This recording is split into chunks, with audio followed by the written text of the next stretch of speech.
So, so again, this is it doesn't really have a formal name yet. It's got different names, but you know, it's a transitional support group, and we're here to hear each other, to support each other, and to just get better tuned in to what it is exactly that's happening here. I'm not going to read the fourfold model. I think we really want to get to Laura, but generally the essence of it is we have this inner light that is our birthright, that we've known before. We have, for various reasons, been separated from it.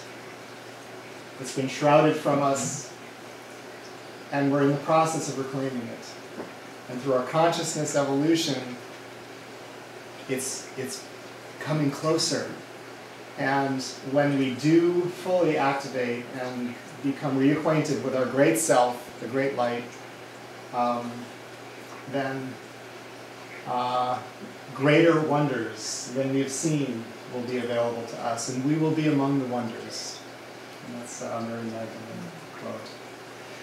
So we're very grateful to have Laura here. I think most of you probably know Laura or know of her work. She's down in LA, and she's the great-granddaughter of Eisenhower. And she's had just a whole lot of experiences of becoming more aware of these subtle dimensions and the interplay between dark and light, and kind of the history of you might call it the enslavement matrix, and the process of our liberation that we're going through right now.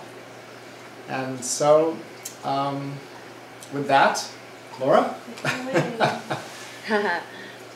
So, I could talk a little bit about my personal experience, because I know that was mentioned, which is great, because this is a very personal experience for all of us. It's not just the information, but it's the realization. And I've just had a very interesting path, and the concept of Sophia and Magdalene and the Christ energy showed up for me around the age of 6. And I had this deep intuitive feeling that, you know, things were absolutely, you know, just out of balance on the planet, and the divine feminine energies, basically what I felt, were buried. And I identified this with this very personally, so I even, you know, said to my mother, you know, I feel like I've been buried alive and I need to dig myself out. And that was just that part of me that we all have, that just realizes that there's some sort of programming or disconnect, and that there's, you know, distortions that we're all sort of immersed in, that many people think is reality. And some of us is just a very uncomfortable feeling, because we can sense that there's something deeper there, but we, you know, maybe can't put our finger on it or really identify it until we, you know, embark on the path of, you know, truly awakening and discovering it. So I had the concepts, but I had no idea that I would embark on a deep, deep, deep journey into, you know, I guess you could say the dark night of the soul, but it felt much more than that. It felt beyond my own personal soul experience, and it seemed to extend into the planetary body, Gaia, and just the underworld, you know, which I consider to be the womb of the mother, that's, you know, been dealing with a lot of patriarchy and controls, including, you know, technologies and different things that have really affected her energetics, that we all, to a certain degree, experience, whether it's conscious or not. So this journey had to do with moving past gatekeepers, calling my energy back, my power back, and in a sense, deconstructing the matrix or anything that was sticking to me in order to emerge, you know, the pristine version of myself. And that took about 20, 25 years. It was very mythological. It felt very archetypal. And I didn't really know that there was anything written up on this stuff until later on, when I was reading about the myths of Inanna, the Persephone myths, and Demeter. And then I came across the Pistis Sophia, and just really connected with a lot of versions of people explain the Magdalene energy, and I just had the goosebumps. I was like, wow. You know, I've always identified with Venus and this whole necessity of going into the underworld and creating the soul alchemy. So a lot of my research has been more about matching something with my intuition, rather than really taking in a bunch of information and having it sort of mold my awareness. The two sort of, came together. And so it's been, really incredible because it has been all about the men and just having that energy, come forward and, making this a very public thing in order to assist humanity in realizing all these dots connecting to UFOs, extraterrestrials, our government. There's been an incredible exile of her energy. And this is all, to me, the underworld, the dark night of the soul is getting in touch with our power again. And in our culture, we find that, there's a fear of our power. We either give it away or we avoid getting in touch with it. And people tend to grab anything to sort of avoid this journey because we're not really prepared for it. We're not really taught about it. And we're not really getting time off of work or, sort of that sort of vacation to go experience those levels of ourselves, those depths of ourselves. And we almost have to go out of our way to make that happen. And I knew that I needed to do this. And so I did a lot of traveling and I lived on the road. But when I was in this experience, it was very hard to survive. It was almost like I wasn't in my body. I was going into these multidimensional, interdimensional experiences. And then, of course, they would, show up in the physical realm in many different ways, from people out of nowhere that would hand me strange documents about the Sophia story to even people in the shadow government that wanted, something to do with me. Not just because of the family line, but because of some of the stuff that I was putting out there connected to Sophia and the goddess and how important it is for us to connect with her. So, it's just been an incredible journey. I knew it was the labyrinth, It's like nobody could really, I couldn't really find anybody to communicate with. So, it's sort of that lone spiritual warrior path where you just do it even if you look weird and you don't make sense to anybody and, everybody's sort of wondering, what's up with her? But it was, just like the labyrinth. You don't really know where it's going to turn or this or that or what sort of trail you're leaving, but it's nothing you can really explain. But to me, it was about the purification of the mother womb and returning the creative cauldron of regeneration in my own physical being, rather than voiding that and giving my power away and going along a timeline that maybe was expected or programmed into our society. I actually, in a sense, fell off the face of the earth to rebirth myself, to not be plugged into the matrix, but to fall out of it and come back up again in order to deconstruct it. And so this has been a lifelong path that hasn't made a whole lot of sense to anybody. And it's really the heart of everything that I do as far as my work's concerned. I mean, I talk about Mars, I talk about, a lot of hidden stuff, but what it really all comes down to, which is, it's also the name of my website, Cosmic Gaia Sophia, is, about the feminine, about Gaia, and our deeper history and our hidden history in connection with her story and her many aspects and names. So as far as, how to really survive a path like this, I spent a lot of time in the wilderness. My background's in wilderness expedition leadership, so I spent years in the wilderness and was really able to communicate, with the earth and just really listen to her. And then I spent about 2 years in a clairvoyant institute and just meditated and had my eyes closed for a really long time and learned how to, really read energy in a more structured way than I had before. Most of it was intuition, and it was just very hard to manage because too much of the global stuff was coming at me all my life. So it helped me to organize. And then I got really into the tarot and the I Ching to sort of be a guide, to help me see a reflection of myself and work the energy in present time rather than sort of using it to tell the future or, as a fixed kind of thing. I used it instead to work energy because we're made of all these archetypes and we're made of all these different forces. And I feel our job in humanity and on an individual level is to work out these programmings and distortions of the feminine and masculine and rebirth the divine blueprint and that pristine divine spark that Sophia has put into all of us and restore our creation based on doing this for myself and then inspiring other people to connect with it, because I think it's a deep soul calling that everybody really feels. They might not be able to explain it, but there's a deep longing in each individual that just wants to birth out of all of this or just knows that there's more. It's hard to, live in the facade of some of these programmings and distortions without depression, addiction, and all the different things that humans are sort of desensitized to as coping mechanisms, but I don't think they really realize what they're coping with. And to me, it's total, exile of this deep part of who they are, that is so connected cosmically to source energy and to our planetary body.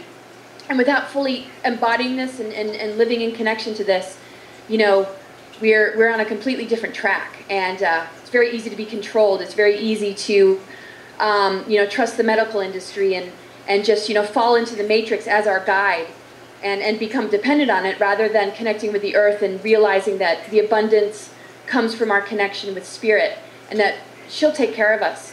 And, even the money system, all of that doesn't hold as much miracles and power, of course, as our own connection to source and the miracles and beauty that provides. And so when I traveled on the road a lot and lived in the wilderness, I really tested this out. The difference between, owning that connection and just maybe being in fear and wondering where I was going to go. And different dreams showed me the difference between stepping into this field and sort of being intimidated by it. And the energetic difference was like night and day. When I was really just in alignment, in the now, I was definitely able to create things that seemed miraculous. But when I was in the unknown and feeling lost and feeling bewildered and isolated and alone on the path, the constriction and everything, made more chaos, more bewilderment. And that's why I could identify with the Sophia myths, because in a sense she's turning these emotions of being in this chaos and falling into this material world. She's creating alchemy and transforming it in order to restore the pentagram so that the fifth element spirit can be the dominant force, which shapes matter, like a dream, like a lucid dreamer, versus being sort of suppressed within matter and having the physical world be the controlling force, like the archons and just, the system that sort of targets our fears and puts us in survival and emotional reactions. And that, when we step out of that, in a sense, we're creating that alchemy and we're walking that path with Sophia. And that's, to me, the co-creative energy that is required to, recognize that this is the positive timeline. This is the organic ascension path, to walk with the Great Mother, embodied with the sacred union of the masculine and feminine within us, so we can participate and be a part of this transition into higher dimensional realms instead of, waiting for a savior to show up or, just kind of going with the program and reacting and responding based on what we see in the news. So that's been my life, is to be devoted to the organic ascension timeline and, face everything I needed to face in order to clear it and, get stronger and more able to, articulate it and put it into, a daily, devotional practice as a 24/7 thing.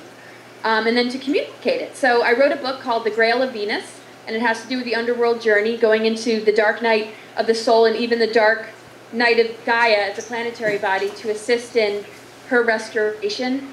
And because we're in alignment with the galactic plane right now in 2011 and 2012, this is a period where the stargates are naturally opening. But the powers that be, or these other sort of forces out there that are very archonic, want to throw us off this path. And so it just takes a lot right now for people to really stay anchored and committed. And so I'm just very passionate about encouraging people to recognize the difference between the artificial timelines and the manipulations compared to just the real path and the real service and the real work. And that's what you all are doing. That's why it's so wonderful to be here, because I can't think of anything more important than people gathering and bringing this stuff out and talking about it, because this is our birthright. And the period of these cycles that we've been in, based on the tree of knowledge, the tree of good and evil, we've learned the lessons of duality. And to me, this period is graduation in a sense. By this point in our history or in our creation, we should know exactly what we're dealing with and who we really are. We've been given a lot of opportunities to really discover this. And a lot of beings have stepped up and found that truth. So it's a very good feeling, when you get there. And the best thing we can do is to just encourage other people to get in touch with it. And the beauty is it's within. It's not like, oh, you need to hear this and you need to do this. I mean, really bringing a person into their depths to really focus on the processing and how potent that work is, in relationship as well, creating sacred union and just being devoted to just ridding ourselves of the programmings and the lower consciousness. to continue to, you know, create that necessary alchemy within and having it, you know, reflect on the outer planes. So, you know, the Sophia Magdalene energy is just profound because there's so many aspects to it. And, you know, to me, as things unfold, one thing in creation sets the stage for the next. And there's been so much separation mentality between different deities and archetypes, and it's created a lot of separation. And so a lot of my work and life experience has also been about integration, bringing all the forces in, having them all in the same room and having a conversation, bringing harmony, you know, between all of them. You know, the Lucifer energy or some of the fallen angelic realms, and just recognizing that we're made of all of it. We're made of the whole story from beginning to now, and the best thing we can do is create inner harmony with all these forces, and then send out that frequency of completion and wholeness so that it ripples out and people start to feel, oh, wait a second, you know, this energy feels more at home. This feels, you know, truthful. This feels real. Rather than picking apart everything and blaming and creating more separation because of any sort of resentments that we might hold towards, you know, certain aspects of the story. So the Great Mother, you know, I say that this is the period when she says, you know, Mother knows best, and now she's here. All these dueling brothers that we hear about, Osiris and Seth, Cain and Abel, Enki and Enlil, and, you know, some of them are dueling and some of them are, you know, just brothers, but now it's time for the Mother, you know, who birthed it all, to bring it all back into the unified field and into that oneness, to remind her children that, you know, there's unconditional love, no matter who's run away and rebelled and turned into maybe a dark being. That she holds the ultimate love and unconditional love, and you know, when we're used to religion and the demiurge and sort of that sort of tyrannical approach, which does serve its purpose, we can recognize that the lessons of duality beneath the veil of the demiurge are a chance for us to graduate and break through that veil, and that veil is really the veil between life and death. And when we embody, you know, the energies beyond that, you know, we're really breathing as the breath of life, and we're really in the now, much more instinctual, much more embodied, much more trustful of our path, rather than, you know, in this period of trying to figure it all out, reaching for anything that, you know, can assist us.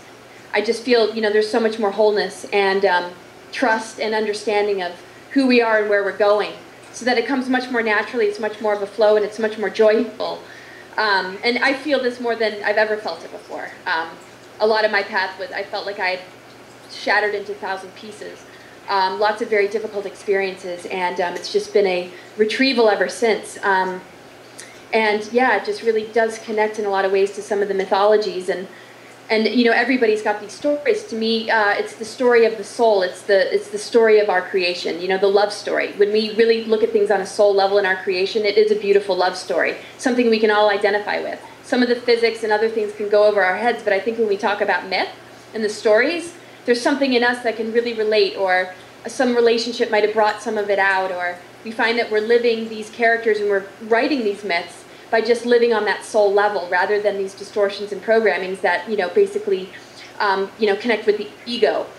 And so, you know, our unified field and oneness is where we find, you know, Sophia and the divine masculine and feminine and the Christ consciousness, you know, that is the great protector, and it's just been a beautiful path. And I'm just grateful to understand and connect with Sophia at such a young age, because that's really when my path started. And I've just, you know, stayed true to it ever since. But, you know, at times it's felt, you know, it's been hard to actually survive. And I'm just like, gosh, how has it been so difficult? But, you know, being pushed to the breaking point so many times is, you know, just the beauty of creation and destruction, and just, you know, that spark of immortal, infinite light.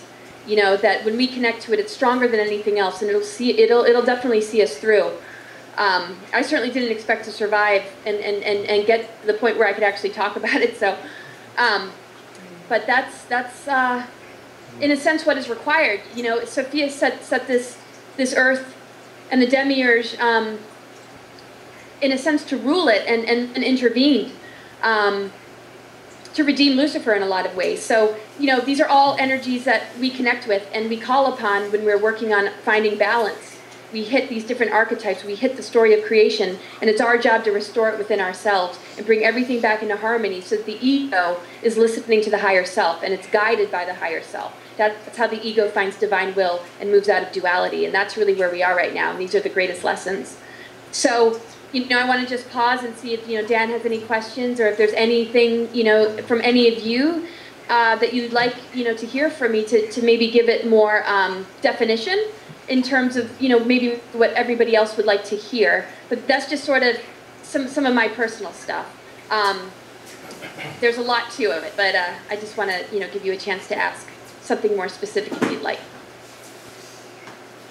Oh my gosh, that is fantastic. That is just beautiful. I'm just, just incredible. Oh, good. Ah. So we're just gonna let that come into the room. You have found your gift, Laura. Thank you for being the teacher of this too. And the well, thank you. Yes, absolutely. I have a question, if I may. Sure.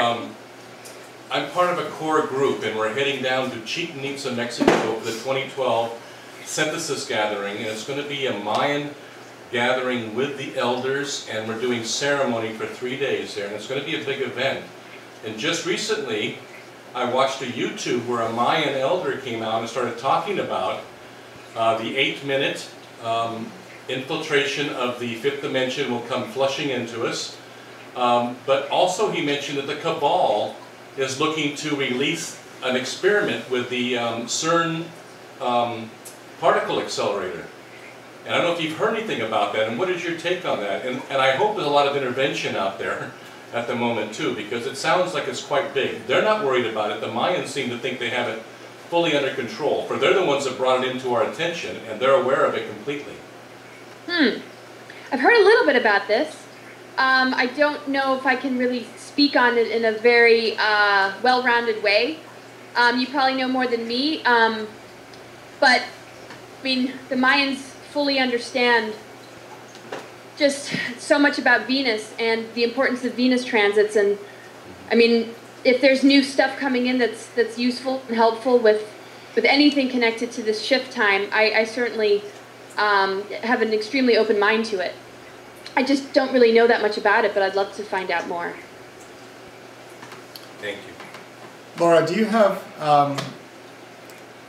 a certain tool that you use, or maybe a simple meditation process that's helpful? We did last week. We did a little kind of inner light meditation. And Barbara Marks Hubbard did this meditation, and her sister Patricia Ellsberg on the Shift Network did this meditation last week that was fabulous. And it's all about essence, where actually you're tuning into your higher self, or the divine light within, and just letting it be there, just not asking of it, but just sort of merging with it. It's a beautiful meditation. So anyway, I was wondering if you have anything to offer.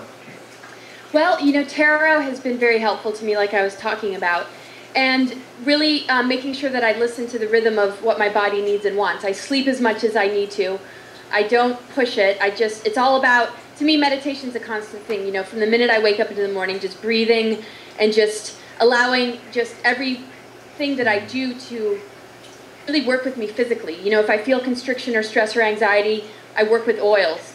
And so, one of the greatest tools that I think I work with are the tarot cards and the oils. The essential oils. Giving my essential oils. Mm-hmm. Things like lavender. If you have lavender on you and things start to get a little tense, or, old memories start to surface that are difficult, you just take the oil and you inhale it or rub it on your wrists, and you smell it, inhale it, good 5 strong breaths, and it absolutely changes the energy. It keeps our frequency high. So if we maybe drink coffee or do something that we know is sort of maybe not the best thing, but it works for us in this particular world, or with our just schedules and just the way things can be. I know there's better alternatives, but the oils work to keep the frequency high. And when one starts to feel it dipping, the oils are very useful for that. Same with deep breathing. The cards help me see things for what they are. I use the Mother Piece. It's a circular deck, and so it's a great tool. If anybody hasn't used tarot before, I would recommend that deck because it's very gentle. It's not you know, like the rectangular ones or the, you know, the ones that, you know, can be a little bit abrupt with some of their energies or definitions. This one's a lot softer. It's really focused on the feminine, and yeah, it's been amazing because, you know, based on where some of the placements are in the reading, you can tell, you know, where your vibration is and what's coming in from outside of you, sort of what's in your general, you know, what's surrounding you, what the situations are, and it can just provide some sort of clarity. And most of the time it validates my intuition, and I use it as a tool to help me understand and stay connected to my intuition so that, you know, old programmings don't start to creep in and get in the way of my thoughts. It sort of is a tool to help refine the energies and help me see, you know, really what I'm working with. And that's the thing, there's such a facade in our culture that if you were to remove the mask, there might be another force beneath it. So it just, you know, sort of helps me see things for what it is. But I find when I don't use it, I still do pretty good, but that's when I need to breathe. I need to just listen to my body. You know, the spirit-body communication is really important. It's important for health because our spirit and our consciousness moves so much quicker than the physical. The physical tends to say, wait up, and it can't quite assimilate some of the stuff that we're bringing in because we're at such a lower density, or, you know, humanity or the collective is holding a pretty heavy weight, gravitationally speaking, because of, you know, the heaviness of emotions and the amount of suffering on the planet. So it just can kind of help one see things for what they are. But yeah, the oils, and there's a 12D shield Lisa Renee has created, and it helps protect and work with the 12-strand DNA to keep it activated or to assist in activating it. And anybody who wants to write me and get their hands on that, I can send you the link. And it's just a really great meditation to work with before you go to bed and when you wake up in the morning. And it's very protective. It keeps one protected from archonic energies, distortions, different attacks, and stuff like that. And writing is huge. I mean, I think we just process so much constantly, and it mixes up with our imagination and other thought forms. And at times, you know, it's kind of hard to figure out, you know, what it is we're really feeling and processing. And the minute we write it down, it's like, oh, that's what I'm thinking, or that's what I'm doing. So I make it a general practice to release energy, to write it, to express it, even if nobody's listening, but just to, like, get it out of me, and that really helps ground me. So those are the different things that I do. And soaking in water and just breathing till I feel like I'm nothing, and I'm just breathing with the whole of creation, and I'm not even a physical being, you know, really helps too. Except for when, you know, the reality checks come in and you know, the bills and everything. It's like, oh my gosh. So, you know, I try to not elevate myself too much without recognizing that, you know, there's going to be a bit of a confrontation with the world that we exist in right now that you know, might ask, you know, for a little bit more I wouldn't say stress or pressure, but it's difficult to hold that space. So holding a frequency is sort of the challenge, and that's why I use the oils, because after being in a very elated state of meditation and just, you know, doing work or letting myself sleep and rest, then when the kids are coming at you and the bills are coming at you and just all these different demands, that's when the oils really work. And people can check out my website. I sell oils, or I can recommend oils for anything, you know, that might be going on. My partner is just brilliant with the oils, and so that's sort of like the way to carry through the day when you know you have a lot going on and there's a lot to do, just to, you know, carry the oils. And so between meditation, tarot, and oils, those are my tools. Nice. And being in nature as much as possible, sitting against a tree and just imagining myself as the tree because of the root system. And just, you know, we're in this process of restoring the tree of life. I find trees are the best thing to sit against, you know, without any shoes on, just really be bringing in the earth energies. Does anybody have maybe time for one more question? Or anybody? What did you think about Carrie Cassidy's Camelot revealing the Mars bases? Have you seen that yet? I didn't get to see the show, but I've been working with Andrew Bishago for the last 2 years, who was on the show. He's a colleague of mine. And I've been friends with Carrie for a while, so I've known about this. When Andrew went to film, you know, we had been on the phone a lot.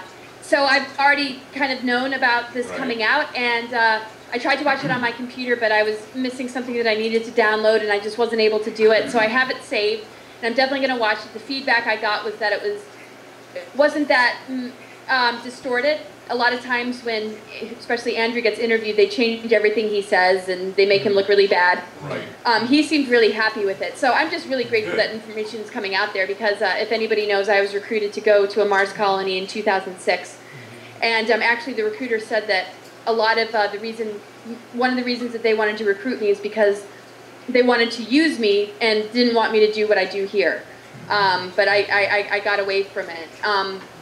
But it was very much, you know, alien technology, military alien stuff, and stuff that, like, I didn't really understand much previous. I mean, it was a big eye-opener. In 2006, when I broke free of the recruitment, there was no Project Camelot, so it wasn't like I had a bunch of whistleblowers to say, hey, I'm going through something really weird. It wasn't until maybe 3 years later or 2 years later, that other whistleblowers and Alfred Weber, you know, who's been working with the Mars agenda, you know, exposing it, came and found me. So now seeing Carrie Cassidy and this show come out, and just all the different developments that are just helping this sort of information get out there, you know, it's really amazing. A really important person to check out is Michael Reif. He has the Mars records. Google it, Mars records. And he went and worked on Mars for about 20 years, and had his memories erased, but was able to recall them with his wife. They used a biofeedback machine. I know it has a specific name. But yeah, I'm very excited that that's coming out, and I like to just kind of bring it full circle. You know, when I speak about the Mars thing, I don't want to just leave people hanging with this crazy story that's hard to believe. I really just, you know, bring it into the chakras. You know, what does Mars represent? The third chakra, the power center. Why is this important to expose? Because right now we're exposing ego. We're exposing how important it is to learn the lessons of duality. And my placement in this whole Mars thing, to me, is to help Mars and Venus come together in order to enlighten the Mars energy into a more integrated and higher vibrational Mars energy, you know, where our solar plexus is connecting to our higher self and connecting to the feminine, rather than the Mars energy being the controller, the suppressor, and the dominator, which it has been. So I saw this as an incredible metaphorical opportunity to really bring in the Sophia and how to, you know, work with that patriarchal Mars energy and turn it into the warrior, the spirit warrior that's working on behalf of divine will. And through exposing it, you know, making sure that I'm not just exposing it, but I'm actually helping those who listen, you know, work the energy, understanding that we're microcosms of the macro, as above, so below. What we're dealing with on the world stage with the Hidden Mars program is no different than what we're dealing with in our own energetic bodies when we're realizing that our egos might be suppressing our higher consciousness. This Hidden Mars agenda, it has been suppressing the divine feminine, so it all just ends up being able to expose so much more. And it's really been an incredible tool to be a part of it, to bring out, you know, this important spiritual information for everybody. So yeah, I'm very excited about the fact that that's come out. Laura, what would you say, what's your impression of 2012, December 21st, 2012? There's a lot of charge around that date, the Mayan calendar, the long count, the 26,000 year, you know, return, blah, blah, blah. What's your take on all of that? Well, I just see it as a period of, you know, kind of the end of time. So we're releasing ourselves from the time loop, and you know, this sort of this experience that we've had with these incarnational cycles. This is a chance to move into a higher dimensional energy, and in a lot of ways, portions of the ascension timeline have been hijacked, and it's very difficult for people to, you know, identify with it. A lot of people, you know, want to know what's going to happen, or the predictions, or are waiting for something to show up, some alien ships, or the second coming of Christ. And for me, it's very much more the inner work, recognizing that the second coming and the goddess return is within ourselves. And when we really can grasp the inner work, in a sense, we're lifting the veil from ourselves, from our own energetic body, and we're able to passage and move through the opportunity on a global level to transverse the time loop and not stay trapped in this cycle. Because, you know, those that might not be able to ascend are going to need to repeat this in order to experience certain lessons, to remember who they are. But a lot of us are ready to go on to the next level. And so I just see this as not so much everything's going to change the next morning after December 21st, but one will find that their energetic co-creation is more in alignment with their frequency, and the frequency that they hold is going to carry them into a new set of experiences based on what they've chosen to devote to and align with. And this period is a chance for us to ride that frequency to a destination that's much more compatible with who we are, rather than hold that frequency and try and maintain it while we're dealing with a lot of chaotic forces that make it really, really difficult. And that will, in a sense, there's going to be kind of a bifurcation, wheat from the shaft or the shaft. And, you know, it has a lot to do with one's personal orientation, service to self or service to others, which is what the Law of One talks about. To me, it's also about connecting with the feminine in her journey, especially. And, you know, I don't know, it's kind of a mystery to me, and I like it being a mystery to me. I don't like to, you know, try and define it too much, but all I know and what I truly sense is that it's an amazing opportunity, you know, for us to, you know, show the universe and ourselves, you know, who we are, where we'd like to go, and to become more empowered co-creators and dreamers, recognizing that we have a lot more power than we think, and we can move with this in a direction that wherever we want to go. But it takes a lot of courage to stand in one's power and in one's truth when, you know, we're being yanked in all directions, especially around this time, and that's exactly what they want. They want us to be distracted, you know, give our power and beliefs to something outside of ourselves. And there's always going to be, you know, something outside of ourselves, but to me the most important thing is to discover it within first. And then one's in alignment to it, and then, you know, comes the co-creation and the actualization and manifestation. And my life has been a perfect example of, you know, how all that works, because the transformation I went through, I mean, my life is gone 360 degrees. It's absolutely opposite of what it used to be. I don't think I can even articulate how it used to be. And so, you know, wherever anybody is, it's a little disorientating to all of a sudden maybe face the dark night of the soul during this time, or to realize maybe how duped humanity's been, and to have, you know, that quick awakening. So, you know, we're going to have many months to come beyond December 21st to utilize all of this and to really integrate what's truly going on, and that window's going to be open for quite some time, not just December 21st. I just feel, you know, I've had reoccurring dreams since I was a kid that a huge light, just divine light would be flooding the planet, and everybody thought it was like an atom bomb and they were running for shelter, and I was just standing there like saying, no, it's here, it's finally here. And it was just all this divine light from the higher dimensional, you know, just from the heavens, just ready to flood Earth. And so that's been my reoccurring dream since I was a kid. I don't know if that's going to happen. But I think the best thing we can do is remind ourselves, set the intention that we're committed, devoted to the organic ascension timeline. You know, we hold the Sophia Christ energy in our hearts. And I think devotion is the key. Because that way, if we make mistakes here and there, it's just like a marriage. You work it out, you get back on track. The commitment's there, the devotion's there, and that's what counts most. We're not here to be perfect, but when we devote and commit ourselves, that same force is committed to us. And there's a co-creation, an exchange of energy, a relationship. You know, to me, it's about a relationship. And working it out with the forces. So I think it's just going to be incredible. But I think it's going to be different for a lot of people. The collective supposedly isn't going to be ascending, but individuals are going to have to make the choice. Because there's not people aren't really enough in their power or holding enough of their true light to be able to bring enough of that in. That's just theory, and I can relate to that. But I do know that we're, you know, if humanity's stuck, we're not stuck with them. That those who are ready to go will go. And it's not that we're going to float up and ascend out of here. It's just we're sharing the dream. And very similar to, you know, the immune system gets activated, and then all of a sudden, like a disease clears up or a rash clears up out of the blue. It feels almost like a miracle, but it's that shift in perception. It's the ability to align with something that changes the whole game and relieves things that we think are fixed and stuck. Reality is going to get more fluid. We're going to be much more artistic and much more creative with the energies, and we're going to find instant healing, revelations, things that we thought, you know, we might have to live with, you know, certain, maybe even disease or certain things that we might have been hanging on to that have been burdening us for a while, are just going to get easier and easier when we devote ourselves, because we'll be paying attention to the opportunities that come in to help us grow, rather than, you know, being blocked from it and turning the other way because we're still stuck and looking for problems or looking for things to validate our wounds, you know, validating the fact that we might feel like victims. So that shift in perception, when people really are awake to that, everything changes and things rapidly accelerate in a positive direction. And that's what happened with me. something shifted. I got aligned in a way that my whole path taught me to do, even though on a deep soul level I was already there. But something else shifted. It was like I initiated myself into something. I'm seeing a lot of souls do this. I read every day. I do clairvoyant counselings. Every person's chart has the potential to ascend. Sometimes it's only a few things that just keep them stuck or looking in the wrong directions, but it's available. And we all are going to have as much time as we need to learn the lessons we need to get on track. But the way that, 26,000 year cycles and, the way the calendar's set up, these windows happen at certain times. And right now, the window's definitely opening.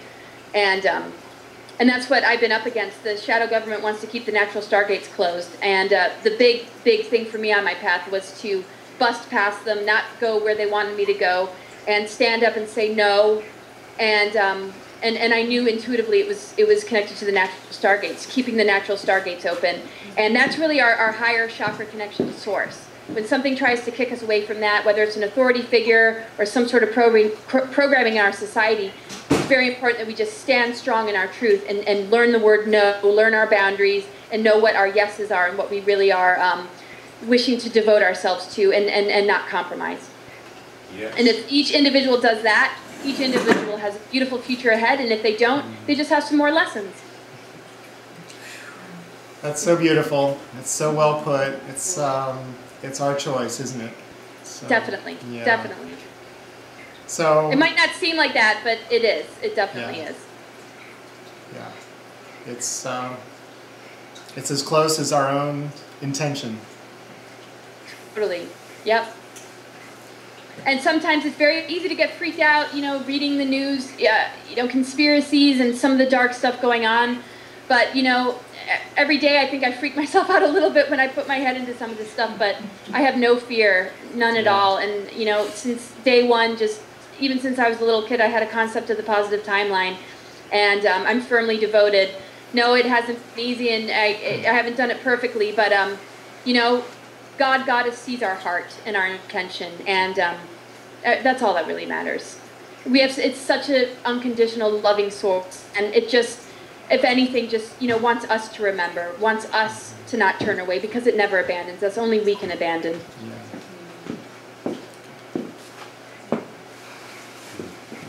Well, I have to say, it's been really amazing being here. I unfortunately can't stay for much longer, yes. But I just appreciate the invite. I think it's so incredible that you guys are gathering together. And you're in Sebastopol. I used to work in Sebastopol. Oh, so, where? Yeah. I worked at a vintage clothing store a little bit on the way out of town. They actually changed businesses, so it's not the same one that was there when I was there. Yeah. But I was in Santa Rosa, and I would commute to Sebastopol. Where are you going to be 2012? Well, I think I'm speaking at a conference in Ventura. We were thinking of traveling, but all our kids, my partner's daughter's going to be with us. My sons live with me, and we don't want to do anything where they can't, be included, because they're still going to just be in school, and Christmas is coming. So we decided, to do some speaking things locally. But we're also still open to maybe something else happening. But we've had some invites. I was going to go with Carrie Cassidy to Egypt, but it's just too difficult. And Michael Tellinger and a few. And that would have been really exciting, but I think just staying local and just getting in touch with the local community and just being where I am right now, why not? That's beautiful. Yeah. We'll be live streaming all the conscious meditations in 22 to 28 different spots around the world all at one time. Oh, excellent. It's like the mass. Is that through Synthesis 2012? Yeah, through Synthesis, yeah. So, wow, that's awesome. So if people want a reading with you, they can contact you through your website? Yes, my website is cosmicgaiasophia.com. And yes, if you want readings, contact me. Any assistance with oils or any of the tools that I mentioned, names of the decks, or just, great layouts to use, or anything at all, please get a hold of me. My contact information is on my website. I'd like to send you that email that I received from the Mayan elder. Yes, I would love that. And let you witness that. It's really profound. It's beautiful. Okay, yes, please send that along. It would be wonderful. Thank you, Laura. So, thank you, Laura, so much. It's so wonderful. Okay. Blessings. Good night, everybody, and I'll talk to you soon, Dan. Okay, take care. Bye. It's all good. We're all the same team. I see that note on the back. Bless her. That was nice. Wow.